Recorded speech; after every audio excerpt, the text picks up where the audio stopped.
ডাকাতির উদ্দেশ্যে জড়ো হওয়ার অভিযোগে 5 যুবককে গ্রেপ্তার করল শিলিগুড়ি মেট্রোপলিটন পুলিশের প্রধাননগর থানার পুলিশ।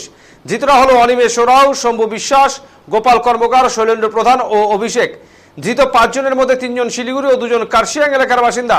শিলিগুড়ি আদালতে পাঠানো হলো তাদের। পুলিশ সূত্রে জানা গিয়েছে, বুধবার রাতে মহানন্দা নদীর পাড়ে ডাকাতির উদ্দেশ্যে বেশ কিছু যুবক জড়ো হয়েছিলেন। গোপন সূত্রে এই খবর পাওয়া মাত্রই এই এলাকায় অভিযান চালায় প্রধাননগর থানার সাদা পোশাকের পুলিশ। পুলিশের উপস্থিতি টের পেয়ে কয়েকজন পালিয়ে যেতে সক্ষম হলেও 5 জনকে ধরে ফেলে পুলিশ। ধৃতদের কাছ থেকে বেশ কিছু ধারালো অস্ত্র উদ্ধার হয়েছে।